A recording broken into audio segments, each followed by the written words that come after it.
Yeah, it helps. Yeah.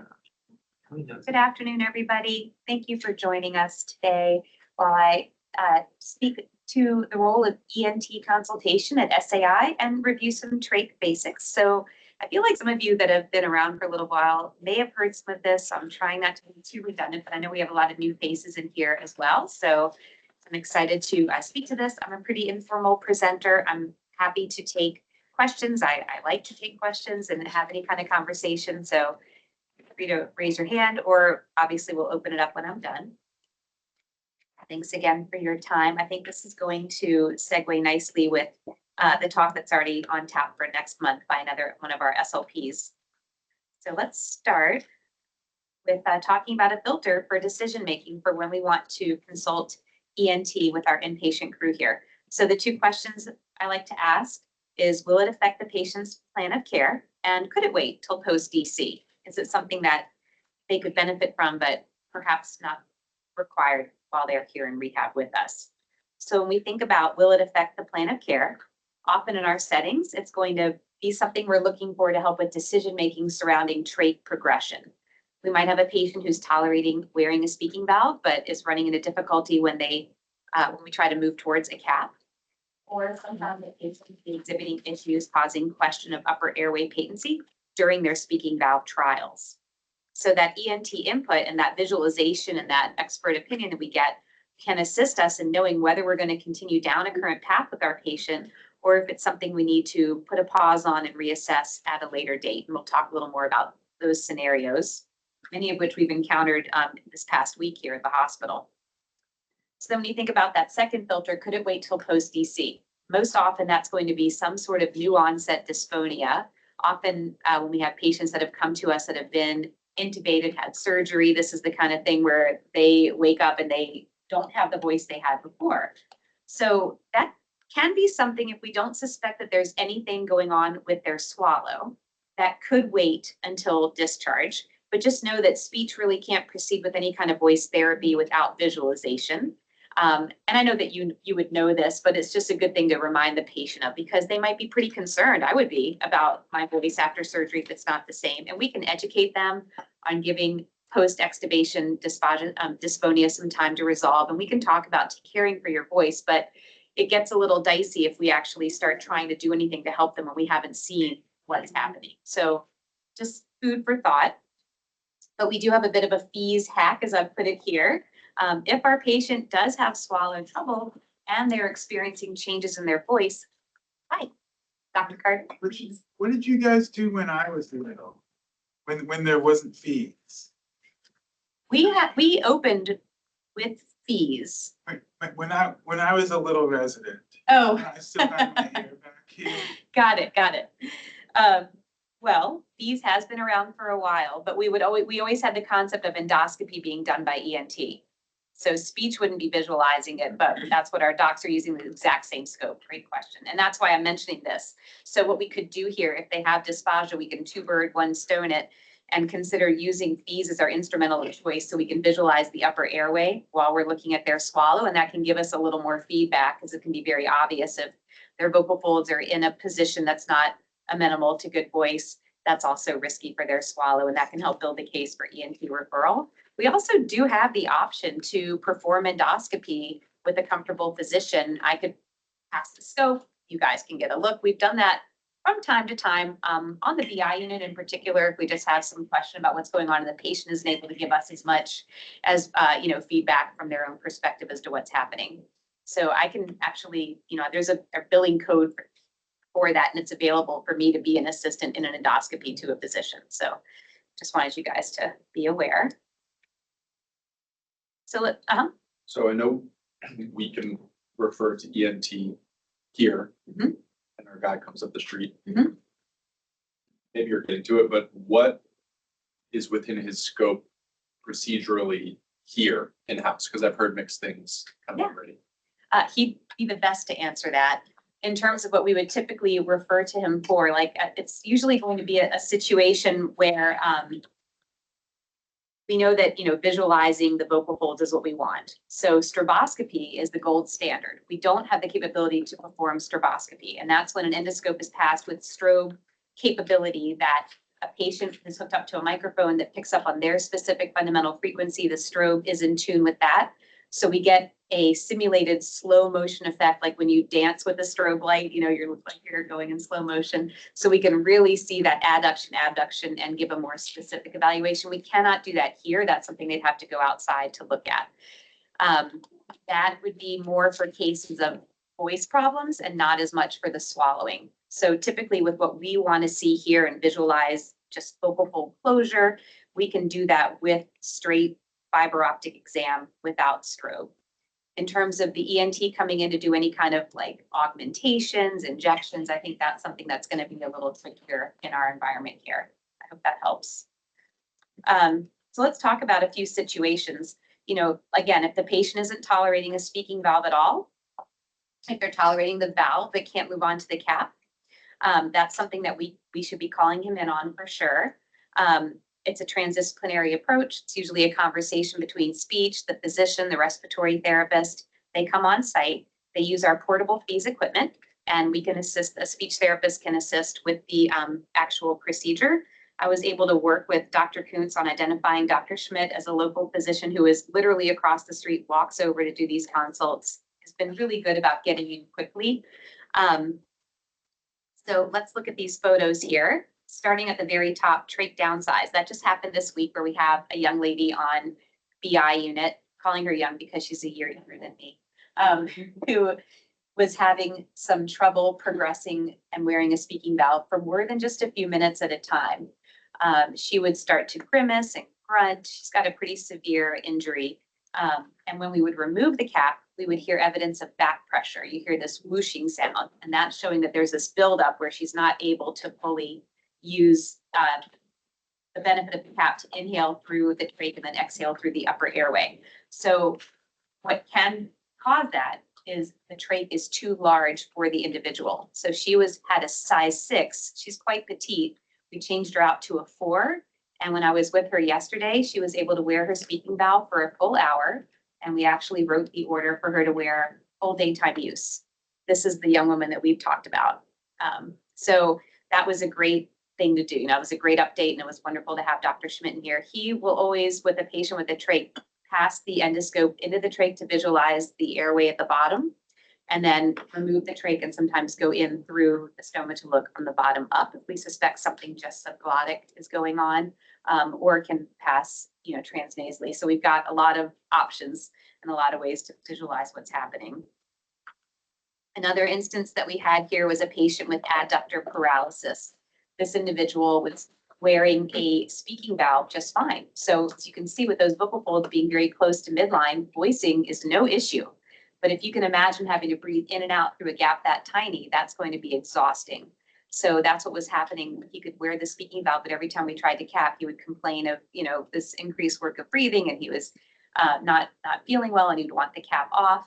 And you can run into circumstances where sometimes people will try to tell the patient they're not feeling what they're feeling. You know, you're very anxious. This is new. Let's try again.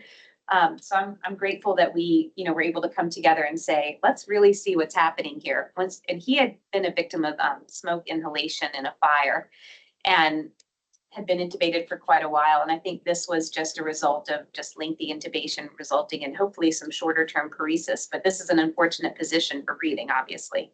So we knew from what we saw here, this is a circumstance where we are not going to continue with the CAP trials. We are definitely going to continue with speaking valve use for all of its benefits, but this isn't someone who can progress until we get that airway opened up more, hopefully down the road. Next to that is an example of tracheal stenosis, which can also be an after effect of intubation. It's going to pull up the actual circumstance of that one. And obviously we have here is this narrowing of the airway below the vocal folds and above the trachea.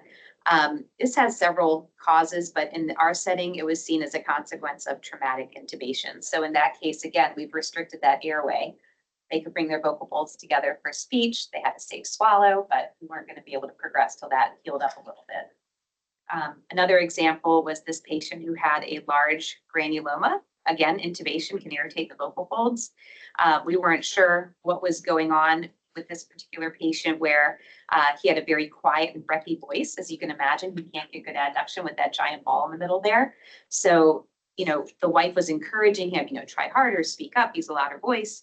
And the SLP was thinking, I feel like he could if he would if he could. There's something going on here. So we were able to get the ENT in, discover what was going on. And this is one of those rare circumstances where we actually recommend, pretty strict voice arrest to allow that to resolve. And after about 2 weeks, it got much smaller. ENT came back and we were able to get him on. He was a very long-term patient. We were able to get him on modified voice use and continue to heal. So that was definitely an example of it affecting a patient's plan of care. And then, of course, I just have a normal, fully abducted pair of vocal folds are. And just for the students in here, just, think about how tiny they are. They will fit on an adult thumbnail. This doesn't take much to irritate. It's pretty fascinating whole system. And just think about how these patients can definitely have a very good voice. And that's not what we use to determine readiness for something, because they can have a great voice and still have a very compromised airway. So this is the consult process. We have this job aid available. We devised this because we were having some gaps in communication. We just wanted to make sure that everybody knew that you can place that consult for ENT order. And the role of the PM&R is to send the information to Dr. Schmidt. And then the unit secretary helps to facilitate that, block the schedule. The big thing is sometimes things happen, a patient transfers out to acute, and these are often patients I'm not personally following. So all I know is, Dr. Schmidt texts me and says, hey, I'm coming over tomorrow at noon. And then we've had circumstances where he's arrived and the patient's no longer in the building or something's happened. So we're really trying to close the loop on full communication. If there are any changes in status or what needs to happen, please let me know. And then we record all of these exams, so they're available to watch if there's anything that you would like to see that you're not able to come in during the actual exam. And then he sends the note and it gets filed electronically, usually later that same day. Any questions about the process? This probably isn't for you or anyone in the room, but when you do things like order antibiotics for someone before they come in, and it says like, oh, this needs to be approved, like email this email address to get it approved, and then it's a reminder right then and there. I had no idea that we had to email him. I've also never consulted him, but I just pulled up the order and it doesn't prompt you to send any emails or anything. Okay. So to have that like around or just be built into the order to be like, hey, email this guy. That's fantastic. So I think we should. Yep. I think we should figure out how to do that. I can easily do that. I will, we have a therapy IT pro that we work with, Michael Ellerman. So I can ask that we add that in. Anything that helps this be more of a fail-safe is great for me. Okay, thank you. Cool. I'm gonna segue away from the ENT side of this now. And if you think of anything, please jump in. Let's just chat briefly about special considerations with tracheostomy and spinal cord injury. Now, this information here was not written for you in mind. This is actually information I took from you and shared with the SLP team, because we were noticing an increased length in time to decannulation with our patients who have a spinal cord injury. So we worked with the PM&R physicians on 3B to learn more about what kind of special considerations and thoughts we need to have as SLPs. We're just thinking right here when we're working with these guys and not thinking, we weren't thinking as holistically about the inherent differences when you have a patient with a spinal cord injury with a trach versus someone who had a stroke or a head injury or general debility. So combining our understanding of what we want to do to help protect airway, progress swallow, mitigate risk of pneumonia, we understood we needed to really standardize our approach with this population. So this is actually from an in-service the doctor provided for the SLP and nursing team on the SCI unit. So I just thought this is just a really interesting summary of why we're going to potentially wait longer to progress towards decannulation with our patients who do have a spinal cord injury. Obviously, once we take that trach out, we don't want it going back in. So I also wanted to share some great results in patients with a spinal cord injury here with an average length of stay of 37 days. This is data through the end of 23. Our mean days to decannulation was 14 days, which I'm very proud of. And actually about 93% of the patients who came here with a trach left without one. And 73% of them who were admitted below what we would consider a regular diet progressed to ITSE 5.0 or higher. Our overall average days to decannulation with all populations has taken a nice drop in the past year from over 11 days to under 10 days.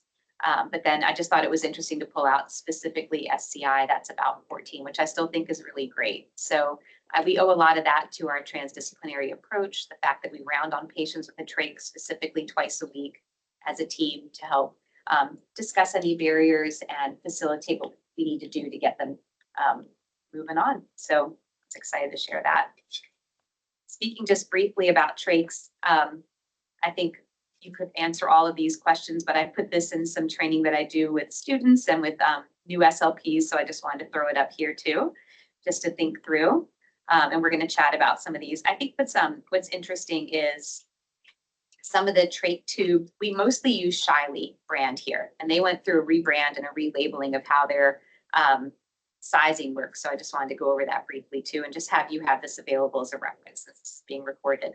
So we know when we're talking about a trach, the basic parts are that outer cannula, the outer structure of the tube, and then the flange, which rests against the patient's neck. And that also has slots for the ties to go on, which you can see right below. And it's going to have a lot of important information about the trach printed right on there. So I'm going to show you how to interpret it. And then, of course, we have the inner cannula.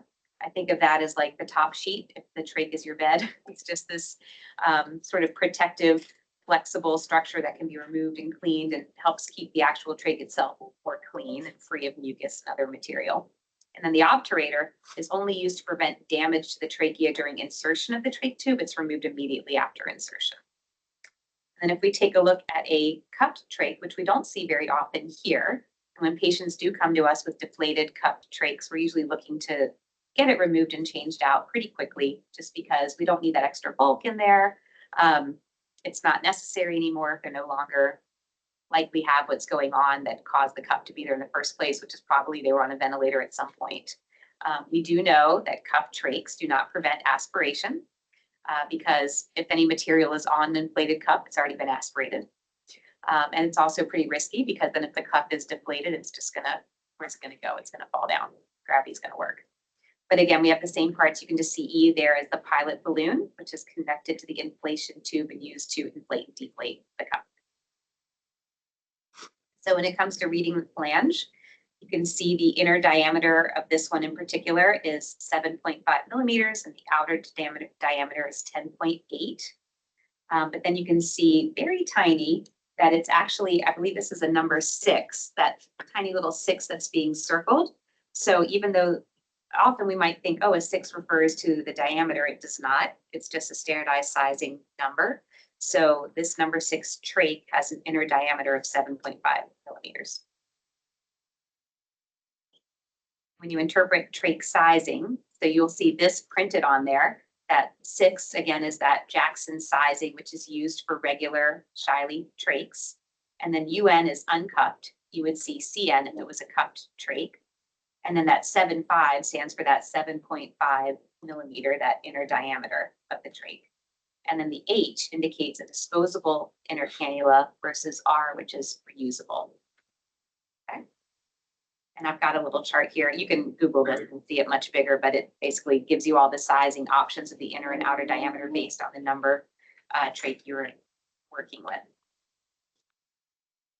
Let's talk a little about the XLT trach. That extra long trach is used for patients that have a couple of specialized needs. When you have an XLT, you want to know if the extra length on the trach is distal, as you can see marked by blue, or proximal, marked by the green. Distal length is going to be used to reach past an area of obstruction or scarring so that they can still have the full benefit. So if they've got an airway with upper constriction stenosis, they might need an extra long trach to bypass that so they can still receive the full benefits. We have had patients here with extra long with their proximal, and that is more patients of size, a lot of adipose tissue, just larger men. Again, we just need that distance to reach the right point. So that was actually new to me. I didn't realize that XLTs had 2 different types. So I thought that was handy back when I first started working with patients who have trachs. And then the sizing for them, for whatever reason, is odd. It's not done the same way. You'll just see, I just snipped a piece of it there. You can get a size 5, and it's either going to be UP or proximal it has the extra length, or UD, where distal, it has the extra length. But you're just going to see them in like 5, 6, 7, and 8 with that UD or UP designation. Let's talk a little about humidity and how important that is for our patients with trachs. That's really necessary when because the trach is bypassing the nose and secretions get really dry, they get really thick, and that's going to result in increased need for suction as well as risk of plugging. So patients may be on a humidified trach collar in the room, or you encourage them to wear an HME when they're leaving the room. And if they do need a higher percentage of oxygen than the 21%, they can leave with a specialized mask that you see pictured there, where depending on the valves we put in, that delivers higher percentages of oxygen for the humidified air. So again, just going in a little more on the HME, you want to think about this as an artificial nose. We know that 3 functions of the nose is warm, filter, and humidifying air, and that's what this device can do. As they exhale, the air gets trapped in those coils and corrugations, and then when they inhale, they're going to pull in that humidity on the next breath, and that's going to help with keeping secretions thin. There's several variations of HME. What's interesting is we have a couple different types of speaking valves here. So depending on the speaking valve, that's going to dictate what type of HME they have. And I'll show you a slide on that. But again, just to review quickly the benefits of the speaking valve, primarily is improved communication, right? We're going to restore that closed system. But secondarily, it's going to help with swallowing because it's a lot easier to swallow when things are closed off.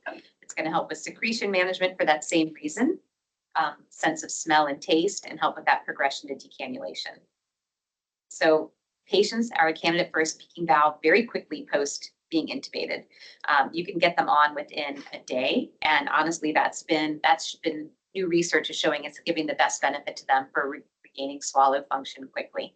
So as long as they're awake and alert, we've got some sort of control on those secretions, and we have an open airway, we're going to start. Obviously, we cannot have a speaking valve if they have an inflated cup or a foam cup, because those can't be deflated. If they've got a lot of very thick copious secretions, or as we looked at earlier, if there's mass stenosis, inadequate patency of the upper airway. We will definitely start slow with speaking valve trials with speech with them and increase time as tolerated. We monitor their vitals while the valve is in place. And just thinking about it from that patient perspective, obviously those benefits of early use, restoring physiological peak, restoring voice, smell, taste, and again, just improving their quality of life, swallowing, secretion management. So we definitely, as soon as somebody comes in, if they don't have one, that's one of the first things we're going to look at in our evaluation is, are they ready for it? And thinking about it from the patient perspective, depending on the patient, we may need to progress slowly. Now, we certainly have young folks here with a new trach. We get a valve on and we find that we're like pulling the trach by the end of the week. That's fantastic for some patients, especially if they've had the trach for quite a while, or there's a lot of cognition, communication impairments. We need to work a little slower. It can be very interesting and different for them. That return of that sensation to the oral cavity, feeling what it's like to have airflow up here can be a real shock when that hasn't been the case for a while. The young woman on 3A, when we put it on her yesterday and kept it on for a while, she started coughing, and then hearing herself cough was like throwing her. And then she started vocalizing like crazy. And I think the feedback she was getting was like, this is what I'm hearing myself. It's been a while. And we just, kind of reassured her and talked her through it. And, we just want to make sure that it can be very anxiety provoking. So as much as we get excited about it, we just want to make sure we're providing a lot of education before and during the first trials and what's going to feel like, what they're going to notice, so that they can be successful. And I think what's so great from a physical rehab perspective is that it really does help in other disciplines too. We definitely encourage PTs and OTs to have that valve on during their sessions, and notice that your patient is going to be able to Valsalva and have a lot of gains now with their dynamic balance, with posture control, with pushing forces that they didn't have when their airway was open. And again, we ask those clinicians to monitor vitals, note any increased use of accessory muscles, or if we worry that something is going on with the child, because it's one thing to practice with us at rest, it's another when they're starting to insert themselves. And then of course to report any changes back to us. So this is a snip from some education we provided in our discipline huddles. So the two main speaking valves we use here are the Passy-Muir and the Shikani, which could be new to some of you. They both work similarly. You just have a flapper versus a ball at an angle in terms of the valving. The ball closure with the Shikani, the pressure that's created with inhalation causes, and then starting exhalation causes the ball to roll forward and seal the valve, which then directs the air upward, a lot like with the Passimure, but the big advantage being that they can wear the valve and an HME, which allows that patient to get the benefits of the HME and the benefits that we just went over of speaking valve use. So that's really exciting. And that's why we tend to want to go to the Shikani first for a lot of people. And so you can see here an image of, this was shared with nursing for their awareness of an HME specialized for the Shikani valve being worn in conjunction with the speaking valve. So when they go to physical therapy, when they're leaving the room, they don't have to choose between, do I want the benefit of my humidity or do I want the benefit of being able to be heard in the core gym? They can have both. Let's just briefly progressing to trach removal and decannulation. Initially, we start with the one-way speaking valve. And then once we figure that is working well, we'll ask to progress to a cap with a doctor's order. And typically, once they tolerate being capped for 24 hours, the trach is removed. Caveat being the reasons we spoke of earlier with our patients with a spinal cord injury. If there's an upcoming surgery that they're going to potentially need an alternate airway for, depending on level of injury, decannulation may not be on the books for them. But aside from that, it's usually a pretty quick process. So at SAI, with an order, the standard protocol is that it begins at bedside with constant monitoring for 15 minutes, typically by RT, and then we progress from there to full daytime use. And once we determine that's been successful, overnight trial with pulse oximetry, and then decannulation.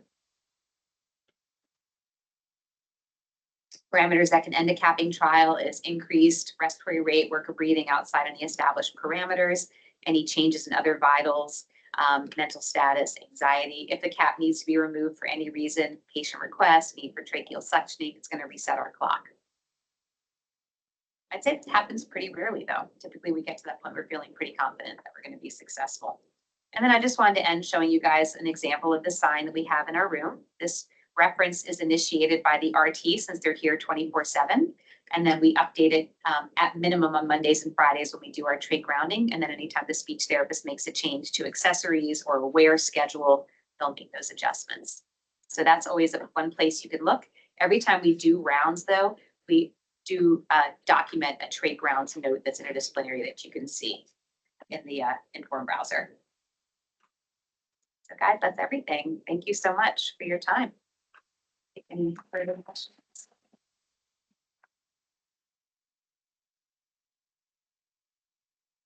We kind of chatted as we went. So with ENT, it sounds like they'll come and use the same tools and do the same thing that you guys do. So is it more just like to have another mind? So we can't diagnose. Can't diagnose, right? So the ENT is the pro on determining what exactly could be causing these barriers. And the equipment that we have, we're using in a different function. We're using it to perform a swallow evaluation, not to visualize and evaluate. So it is the same endoscope, but with a different purpose. It just makes it easier. He doesn't have to take a bunch of equipment over here.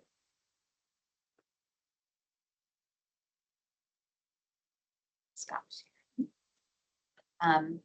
Well, I really appreciate your time. Thank you, guys. Thank you. Thanks. Really appreciate it, Allie.